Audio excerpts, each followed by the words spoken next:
Good to see some friendly faces in the room.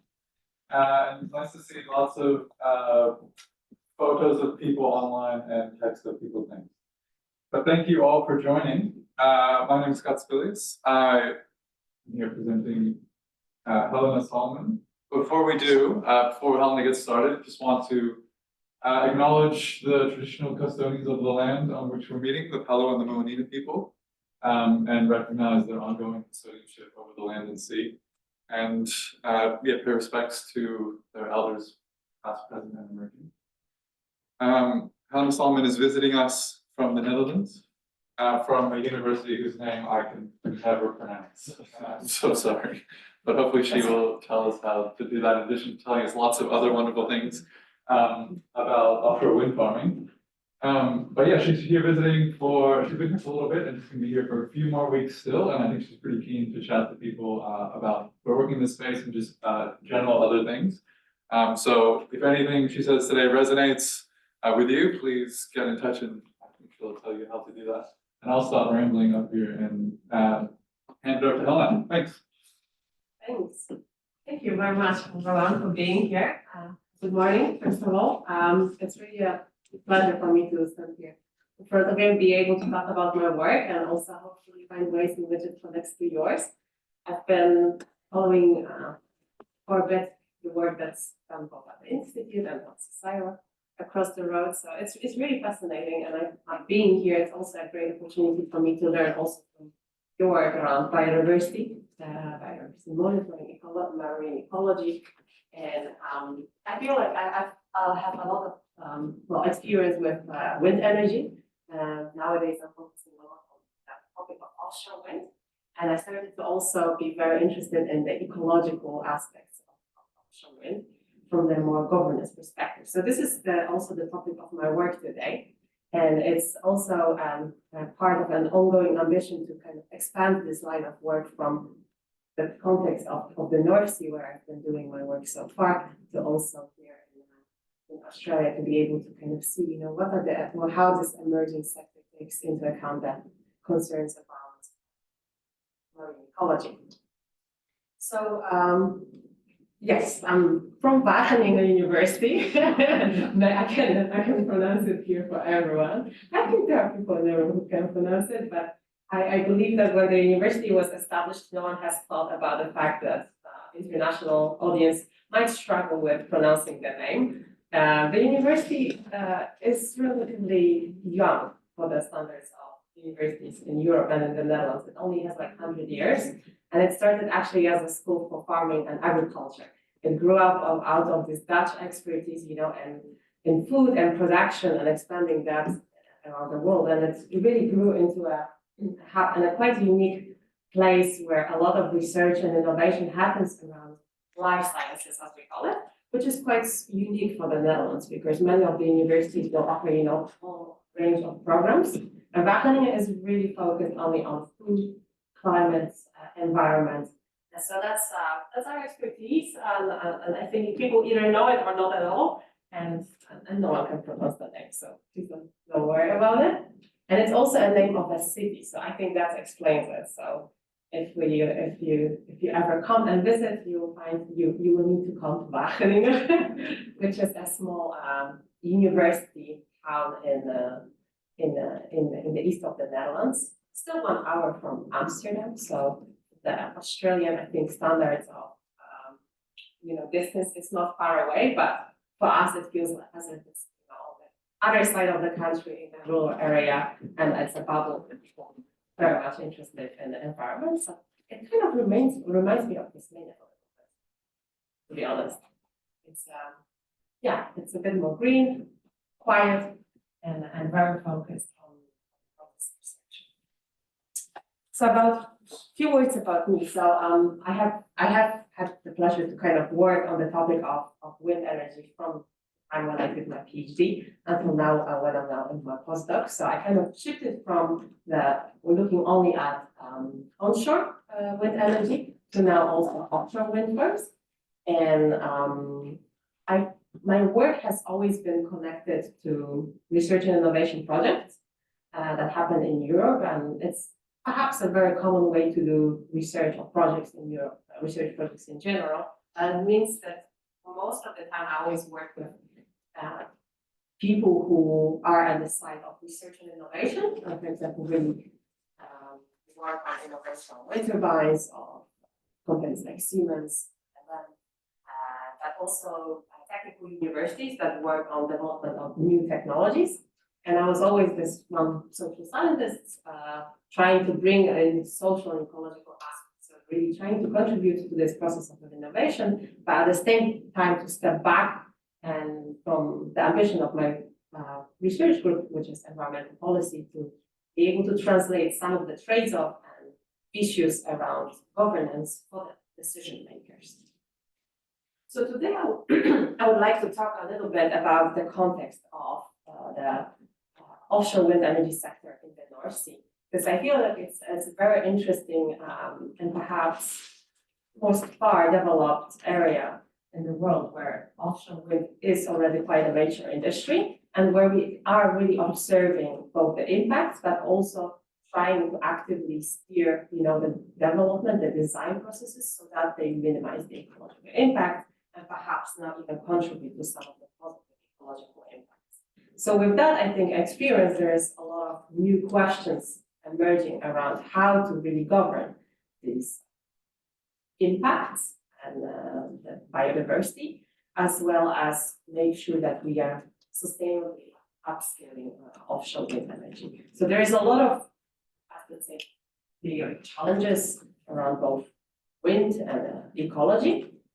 And I think bringing that together, I think it's a new, let's say, area for debate about how and by whom, these projects should be developed and managed.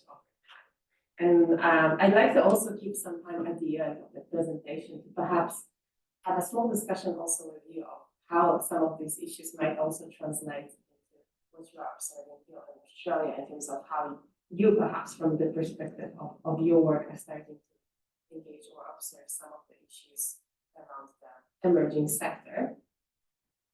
So just briefly, I have a few slides about the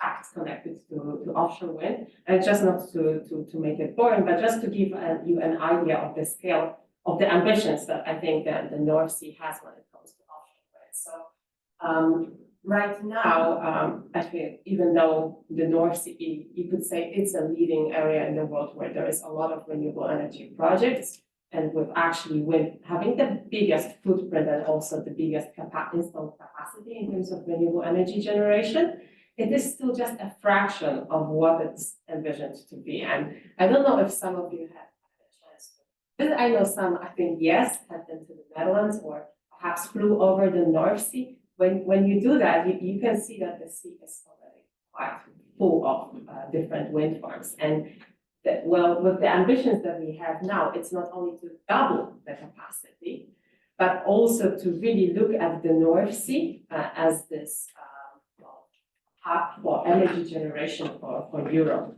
And obviously, I think many of you have followed the news and the challenges that Europe has in general in terms of energy dependency.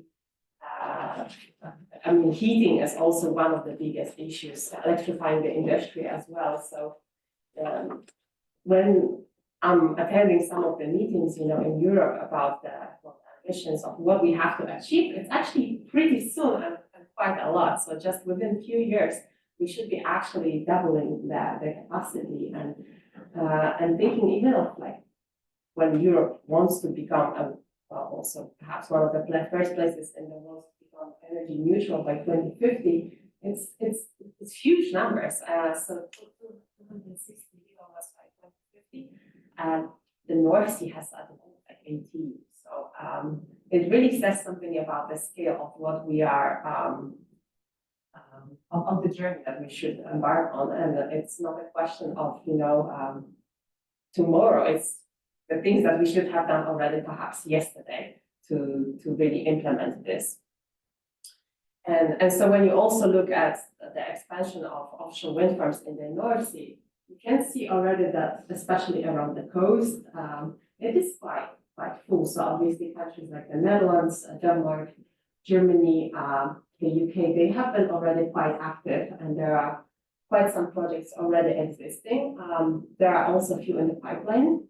Countries like Norway, they are also now increasingly looking into development of offshore wind farms. But still, there is much, much more to come. So this map will be changing if the plans are going to be implemented.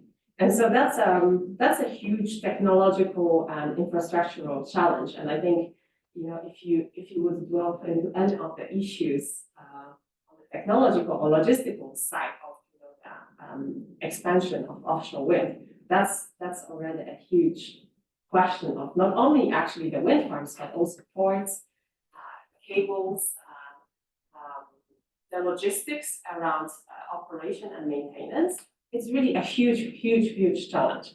And on top of that, obviously, but still very importantly, we have also a huge biodiversity crisis. And of course, it's a global issue, one of also UN of course goals to improve on the biodiversity loss. But at the same time, the scientists and people who work on marine ecology in the context of the North Sea, they have been alarming us for quite a while that the state of the North Sea is really bad and it's continuously declining. So this picture I took of one of the conferences in the Netherlands, the North Sea Days, and this lady she was saying that that the let's say making a call for that the energy transition cannot be anymore seen just as the technical trajectory of implementing the necessary technology for the sake of mitigating climate change. It has to go hand in hand with a transition that kind of tries to improve the ecological state of the North Sea. That said, I think it leaves a lot of open questions of how this should actually happen, because even though we know that the state of the North Sea is good, restoring it to some state is a huge challenge as well. And it also opens up a question to what kind of state we should restore it. What kind of biodiversity we want to see, what's good or what's positive, and what's perhaps a human intervention, or it's what's impactful enough. So there is a lot of, I think, interesting questions around that. And in my work, I tried to engage with these questions as well and look into actually how the new governance and policy frameworks for offshore wind are responding to these challenges around biodiversity, and perhaps trying to make a positive contribution at the end of the day to these challenges. So what we see in Europe, and that's you remember all the policy frameworks, but basically Europe, of course, acts a lot as a whole in terms of providing frameworks for conservation, for example, or for dealing with environmental issues. And also, OSPAR is one of these European also project conventions that try to connect countries in acting responsibly when it comes to expansion of offshore wind, making also not commitments, but at least not legally binding commitments, but in kind of trying to get countries to commit to more sustainable commissioning and operation of offshore wind farms.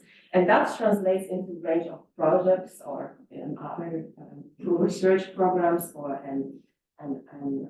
innovation programs like those in the Netherlands, which are much more targeted for like long-term monitoring and research on the different aspects of marine ecology and impacts of offshore wind. So that's just as a background. And so even though all these frameworks exist, and in theory, they kind of should set a stage for a very ecologically sound and long-term positive management of ecological impacts of the offshore wind farms. In practice, actually, the ecologists or the organizations that are kind of standing up for ecosystems in the North Sea, they actually recently have went to the court and tried to sue the Dutch state for not acting enough on protection of marine biodiversity. So, for example, out of all these frameworks, the ideas like marine protected areas and protection for certain species and the sustainable management of the North Sea. But in fact, they say because the North Sea is so crowded and these areas are so close to each other, and even there are discussions about use of some of marine protected areas for also multi-use of wildlife protection, perhaps offshore wind farms. It really alerted the nature organizations who started to say that, well, we are not acting sustainably enough, and that perhaps wind is not always the green solution. So it really, I think, also made me question, how we position ourselves as researchers in the debates about the future of offshore wind. And I started to learn also about, all the range of different concerns that different experts voice around marine ecology. So obviously, in the context of the North Sea, we talk a lot about birds. The North Sea is one of the biggest migration areas for birds in Europe. And so obviously with the expansion of offshore wind farms, they are going to be affected. But the problem is no one knows exactly how much.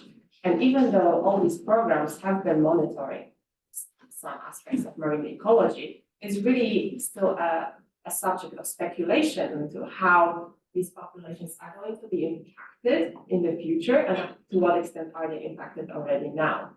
So we see some, and of course the public is also concerned. Birds collisions are perhaps one of the most visible and direct, impacts that become the key claims against expansion, for example, of offshore wind. But there is also a number of other, effects, and you might know probably not more than me even about some of the issues around, for example, cumulative effects, the displacement effects, habitat loss, or even like competition in general in terms of like having areas for restoration and just for nature as opposed to mitigation. So it's a very, very difficult and politically sensitive topic in a way, because it really points to that there is no ready knowledge to tap on and to cast this device and say, no, this is good, this is bad, this is what we should do.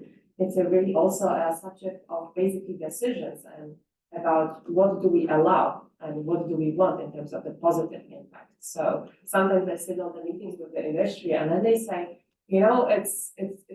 it's all nonsense in terms of some of the impacts on habitats. Like, what is it exactly the number, right? Or they would say perhaps we should just have a number.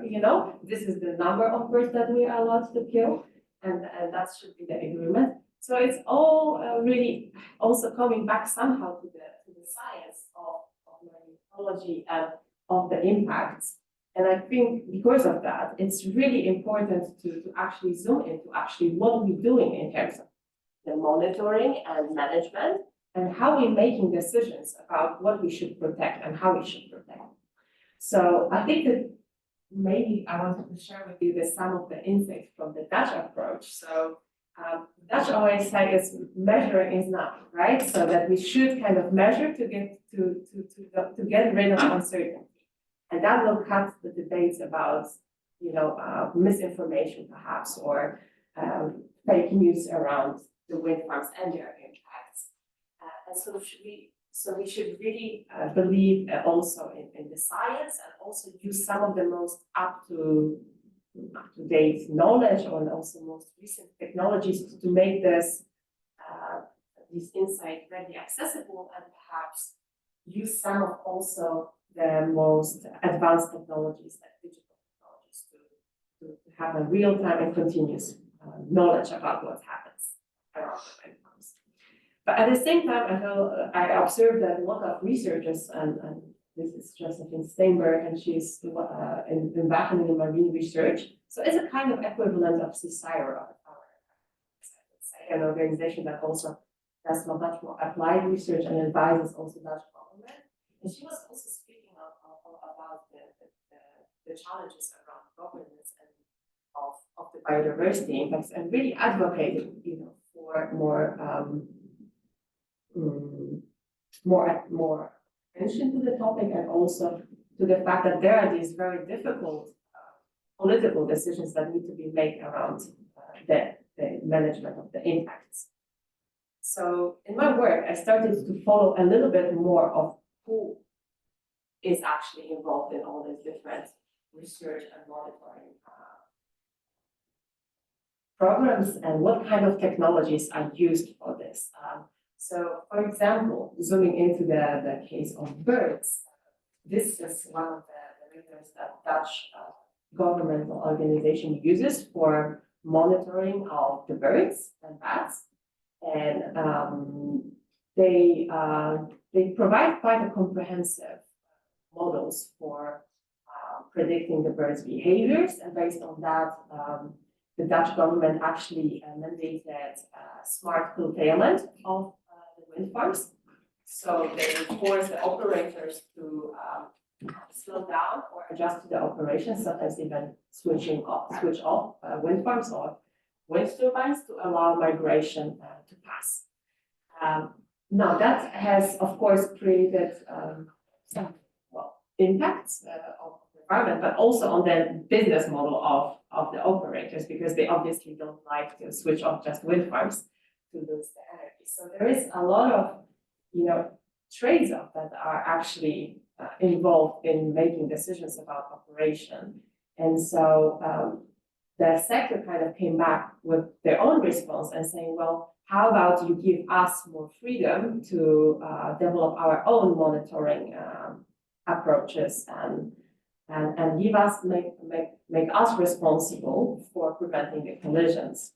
So obviously, still there is a range of measurements and impact assessments that are mandated, but at the same time, what I observed is that there is a big shift from that only, public governance of biodiversity and monitoring towards a range of private or corporate initiatives that are part of what you could say corporate responsibility or ecological responsibility, but also innovation around digital technologies or smart technologies for making the operations smart and more nature positive. But how I interpret it, it's not only smart, for the nature, but it's also smart for the perhaps business model. So what they say is that we can, for example, avoid unnecessary shutdowns if the model from the Dutch government does not deliver on their outcomes, right? So we expect migration, but it actually did not pass. And so they say, like, if we use our own real-time data, we can make the decisions on spot, and we can take responsibility for whether we prevent or not the collisions. And then going even deeper, perhaps using some of the, let's say, AI image recognition technology to kind of take into account some certain species and say, okay, we target only this species and we try to prevent. But that's of course creating another bunch of questions around, okay, why do we care about only this species, right? How about ecosystems, and who should actually be in lead, right, in managing the environmental impacts, and what's good and what's not. So Ørsted is one of the Danish companies who is saying that their mission is now to not only be this company that delivers on the energy transition, but the company that targets both the energy and biodiversity crisis through their innovation. And so I started to observe it through a range of different projects, some of them more research projects, some of them related to more the Dutch tender system, through which companies can propose projects with some type of innovations and solutions. So I'll tell you a little bit about that too. So this is one of the projects that our university is also involved in, and some of the bigger companies in the wind energy sector as well. It's maybe some of you know Fugro. They are specialized in also ecological monitoring. So what they attempt to do is, for example, is to use autonomous vehicles to do DNA sampling around wind farms, and to combine this with the inspection of the monopiles. So usually the monopiles have to be regularly inspected anyways. And they said, well, what we can do is to kind of with one stone. I'm not sure if that translates, but so to do it very efficiently and also do some of the sampling around the wind farms. But of course, the eDNA is a very new technology, and it's also not really yet, proven in terms of like how much information are you actually getting around the biodiversity status of that, let's say, area. So you can also find chicken in the water, but doesn't mean that. So you can basically find anywhere any traces of eDNA in the water. But what I think what it just says is that we have the ambition, to gather a lot of data and to learn from this data, but it takes time.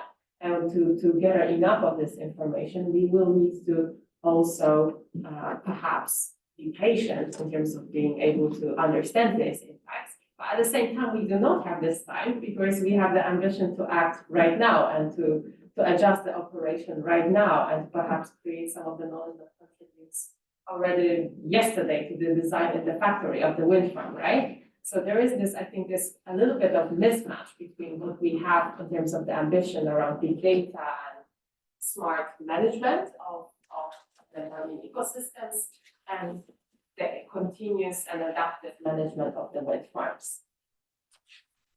And this other example is quite interesting because that's linked to what I mentioned around the smart fulfillment of the wind farms. But what it shows is actually this very unique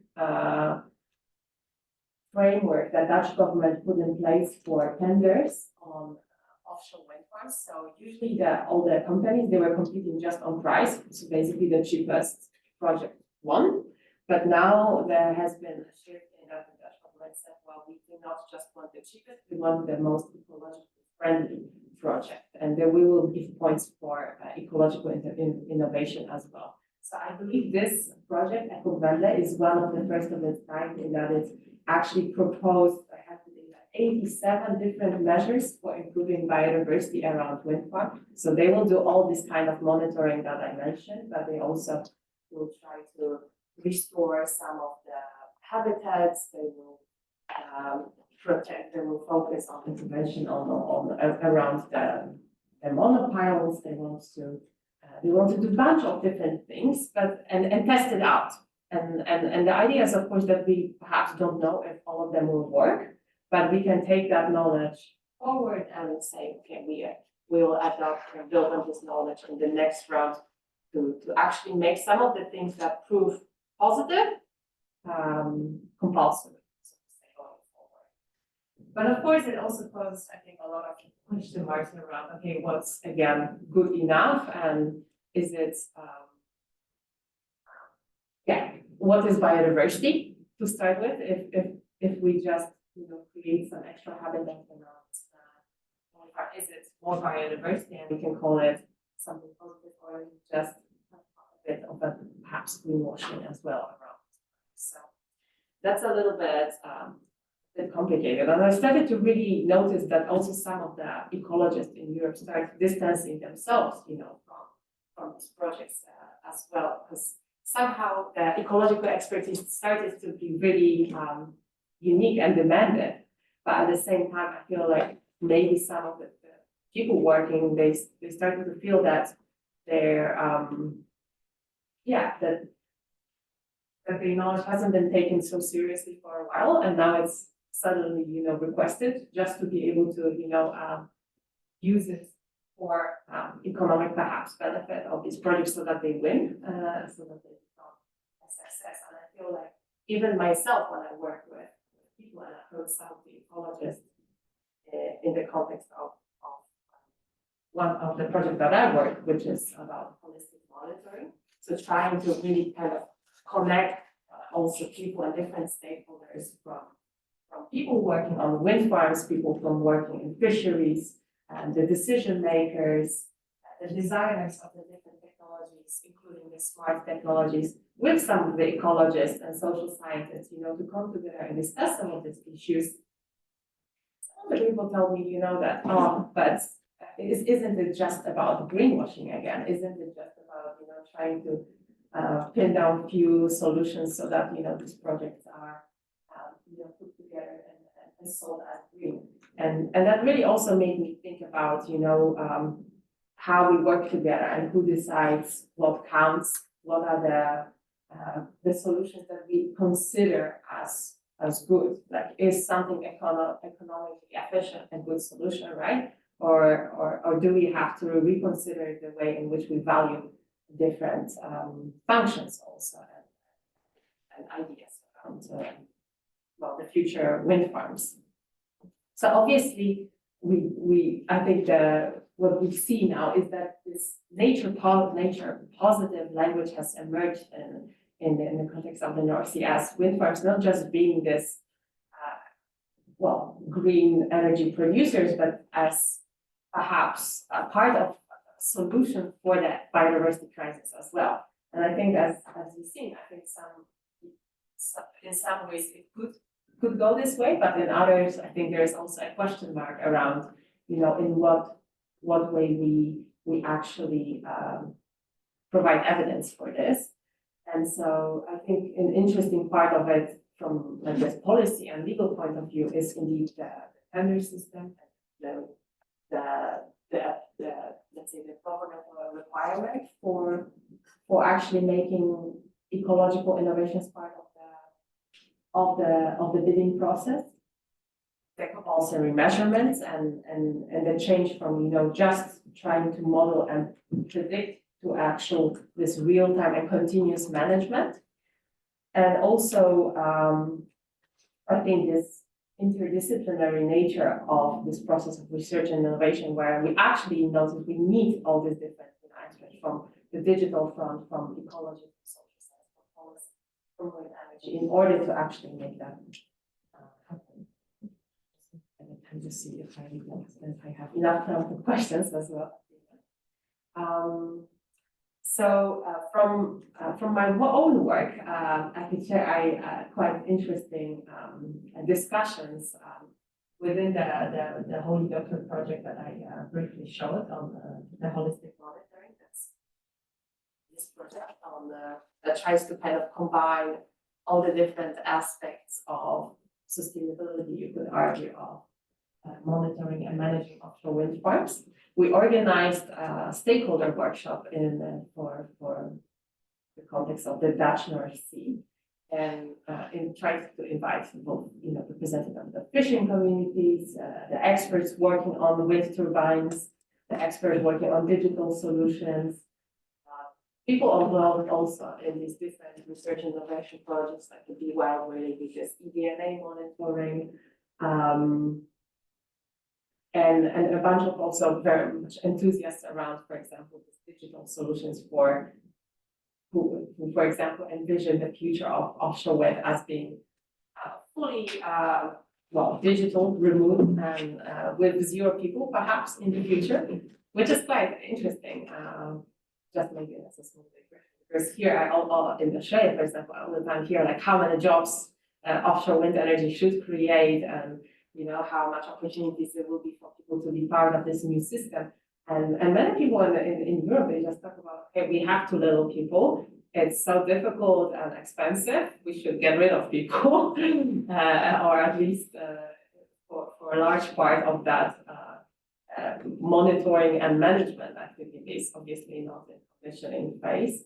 But for the operation and management, yes, we have to do it smart, we have to do it remote.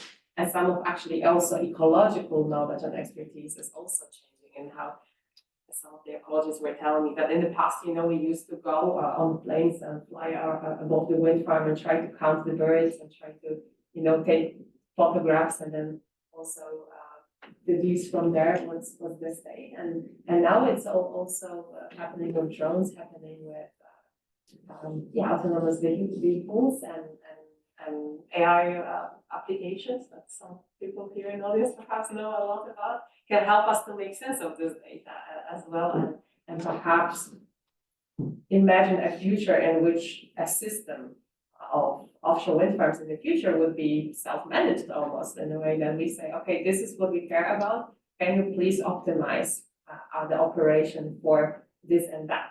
But still, I think in that process, you need to step back and decide, okay, so what do we actually want to optimize for, right? What is the acceptable level of perhaps impact? How do we value energy production versus environment versus people? And how do we engage also with the fact that it's going to have some of the societal impacts as well? So for example, very interesting conversations emerged with the fishing representatives when they said, well, part of the transition of the North Sea was actually also to scale down a lot of their fishing operations. So they lost a lot of territories for fishing, but they also, not only because of the location, or let's say of the wind farms, but also because of just overfishing and the protection acts that really sized down their fishing zones. And I said, well, we have still all the vessels, and we really care about maintaining our livelihoods.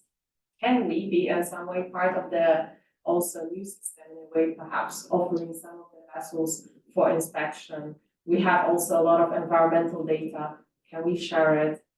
And so they actually also started to come up with their own also solutions, but it's really difficult because each world has their, their own standards, their own ways of doing things. And I think if you don't have, let's say, facilitators or places to integrate, then it's really difficult to make that happen. And I feel like in one way, the digital technologies, they offer this opening. They offer this opportunity to perhaps integrate and to meet and collaborate either through interfaces or through the ability to kind of connect to different types of data. But at the same time, you have to really have that openness, and it's someone also perhaps who designs this system that has to, be made sensitive to these opportunities or possibilities for collaboration or finding this type of synergies. And at the same time, I think it's also really interesting how these perhaps also interfaces and possibilities for nature positive solutions or for solutions for the environment, they kind of sometimes let's say they don't always meet with the reality of what people at the technology front imagine as good. So we had one discussion, for example, when we discussed some of the solutions for fish in the monopiles, where there were some of the ecologists said, like, we had these designs where fish could swim through part of the monopile, so there would be holes, or they could also so they didn't have to avoid, or they could even nest perhaps around it. And then the gentleman from worked on the structural engineering of the monopiles, he was like, oh no, this is a terrible idea. This is the worst what you can do. It not only will damage and make the whole structure be less strong, but also will cost much more. So even he started to translate that into that ecological rationale of how much more ecological impact would be through the cost of materials and the lifetime being shortened, and all the operation that would have to happen around that. So it's just really, made me realize that it's really not that easy, to just say oh, we just need to make sure that fish can be happy around the monopile or around the wind farm. It takes so many trades-off, and I think so many points to really be able to say, okay, we are making positive or negative impacts to the environment, which at the end of the day, many decision makers are interested in. They just want to know, is this good for environment or not? And tell me the number in terms of how much it actually makes a positive contribution. So my conclusion from that was that it's really, I think, indeed interesting and important to be able to come together and verify all these different ideas and issues, and perhaps find some of the solutions. And the digital technologies have indeed a very, I think, interesting role in that.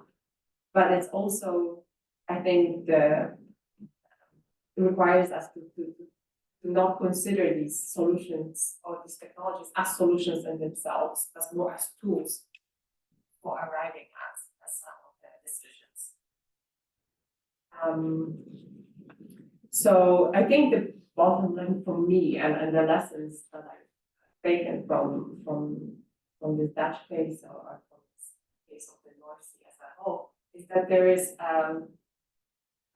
in all these aspects this mechanism of inclusion and exclusion, and that's something maybe that sounds very logic and it's inevitable, but it's also something that I think does not always arrive at the desk of the decision makers. You know, like when we have solutions for smart curtailment, for example, it seems perhaps like a good and very technologically advanced idea.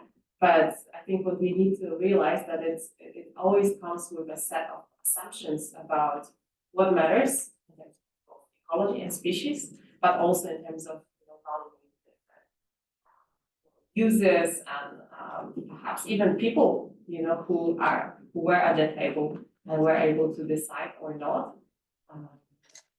by their own invitation, for example, or by their own exclusion. So it's really, I think, complicated and I think it's always good to realize that it is not a very simple process that we can do, and that it will take time, and the time that perhaps we do not have given the ambitions that we set ourselves for expansion of offshore wind. And then I think very interesting also observation that I made is that within all of these projects, the ambition is always the wind farm area, right? But with the ambitions, I think, for sustainable management of biodiversity, we often think of ecosystems, right? We do not think of a wind farm area as a unit for environmental protection per se. And so that's actually, I think, quite a big also governance challenge for improving the sustainability of, for example, the state of the North Sea, if we only do, let's say, interventions or monitoring programs within a wind farm area, right? Because so ideally we would like to perhaps think in a bigger scope with like how both different wind farms interact, right? What happens also just outside the area of a wind farm, and also how that happens over time. And also, I think even if we trying to follow this digital pathway of energy transition for the North Sea, where solutions like digital twins, for example, which I also some of you work on here, could help us to integrate all this different knowledge and perhaps steer the whole environment in a very smart way. I think a lot of new issues also emerge around having this all data and information and access to infrastructure. A lot of also people in my workshop started to raise questions about security, cybersecurity of also these systems, right? How we actually deal with data sharing also and data access. So these new tenders, for example, they do require the operators to share the data about the ecological monitoring and data that the public might be very much interested in, and perhaps other operators too. So in principle, that seems like a very good thing, but it's often not that easy to convince the, let's say, operators or partners to actually share this data. So they would be maybe more interested to do it within their own company so that they can actually do not have to repeat all this monitoring and management across their different, even countries where they operate, but to do it all together, it's really still a big challenge. And again, also at the North Sea, there was a person having a presentation about the data management in the Netherlands of all this digital data. And he said, oh, this is a chaos. It's so difficult because we have so much, we start to do so much, but to really make sense of it and to integrate it and translate that into this for decision making, it's really, really difficult still. So I think the data sharing and communication of this data is one of the biggest challenges also I have for this topic. And so, yeah, I would like to end with some of the few, let's say, more conceptual ideas that I got from all this work is that in my, let's say, observation, we are moving towards this smart and real-time, perhaps, management of the systems that we have. We have this ambition of getting rid of uncertainty and really basing our decisions on evidence, so that what we do is actually, truly impactful, and that it also helps us meet all our ambitions around energy production, nature conservation, etc. But it also opens up this new, I think, challenges for perhaps managing and governing projects across the boundaries. And it can be across the boundaries of the wind farm, across the boundary of a region, but also more and more also between countries. So maybe that's something different than for Australia, I guess.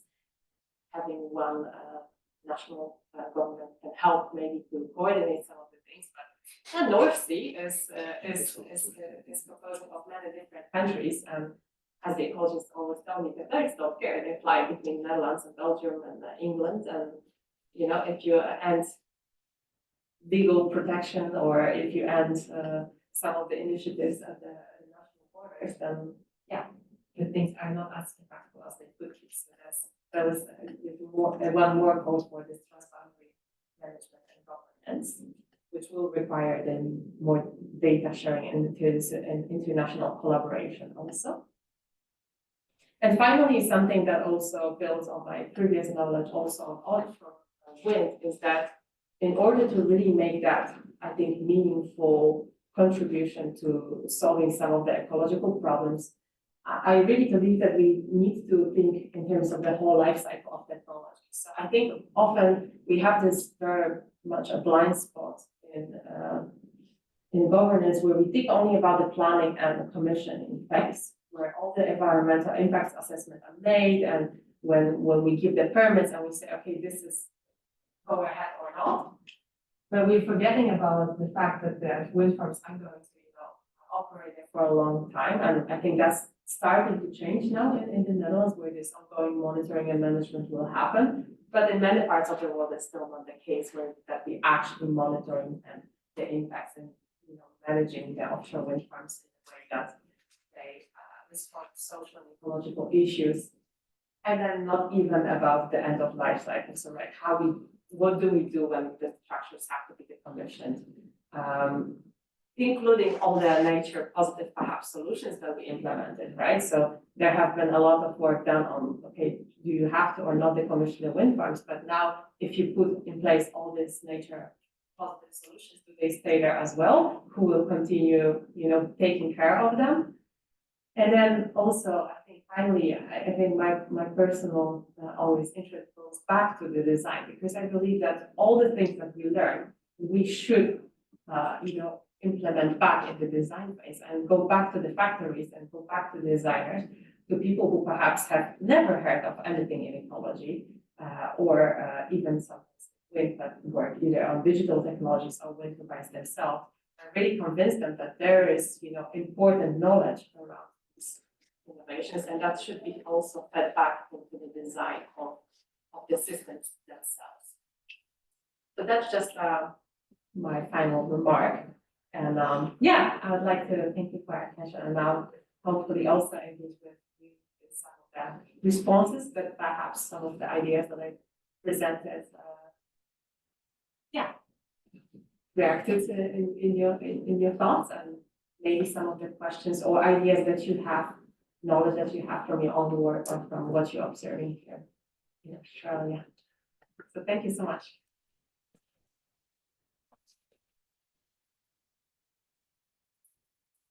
Selma, that was really great, very interesting. We have some time for questions. Anybody in the room have any burning questions? One online I can read out. Did someone in the room? room have a? Oh, while you think, I could read this one out from Graham Wood. Graham says, thanks very much for the presentation. For authentic stakeholder engagement, a threshold level of sustainability literacy is necessary among stakeholders. And part of that is risk literacy, so understanding risk. Please could you comment on the levels of sustainability literacy and risk literacy in particular among the stakeholders? Do all stakeholders have sufficient levels of these literacies? If not, what can you suggest to be done to change this? So, Yeah. did that make sense? Yeah, difficult. Well, obviously in an ideal world, we want to have a democratic system, where people are informed and where people are, they feel capable and they want to contribute. But we all know, I think in practice, that things work out differently. We're late to starting in 3 minutes. I'm here. 7 minutes. 6 minutes? Oh, 6 is it? All right. Who's counting that? Just wrap up. Of course, I'm not throwing out. I'm just coming in to prepare. So I'm just letting you know. It looks like you're. There's a final slide, so I can unplug it if you want. So yes, I do believe that it's, I think, important to have the people engaged. But at the same time, I found that because also in the North Sea, we have a lot of experience with actually conflict and with, participation that perhaps is not considered pro, but so perhaps, but maybe against. I still feel like, it's very easy to just label people as, perhaps misinformed or not really understanding the complexity because they are against, for example. And I feel like that's not always the most productive or constructive way to go about participation and conflict. And so I think if you shift your attention to just, the process itself and just having people interact and discuss, you can see that process itself as part of learning and perhaps learning to cope with risk in this case, learning to cope with the complexity around sustainability issues. And I actually found some of the work of people working on conflict as something productive as well, or perhaps then it's quite, I think, interesting that, well, perhaps we just have to not be always obsessed with, having everyone on the same page, but, just accept that, society is very diverse. It's very unlikely, in fact, that everyone will always agree and have the same perception, of risk. Right, so thank you. One of your later slides you showed, you mentioned a digital twin of the North Sea. I'm just wondering, is that kind of aspirational, or is that already kind of in progress? It's in progress, but I think still at the level where it's not a reality, so to say. It's led by also Dutch government, so I think there are serious intentions connected to do it, and also ambitions on how it should help inform decision making in the Netherlands or in other countries. But at the same time, there are many digital twins built of different projects, and I feel like maybe they're sometimes a little bit overhyped in terms of, the ability to actually, represent all the aspects of reality. But at the same time, I think they have very useful also, and they will have a very big role, I think, in governance too. So, yeah. Yeah, so the scope is broader than just the biophysical environment? Or?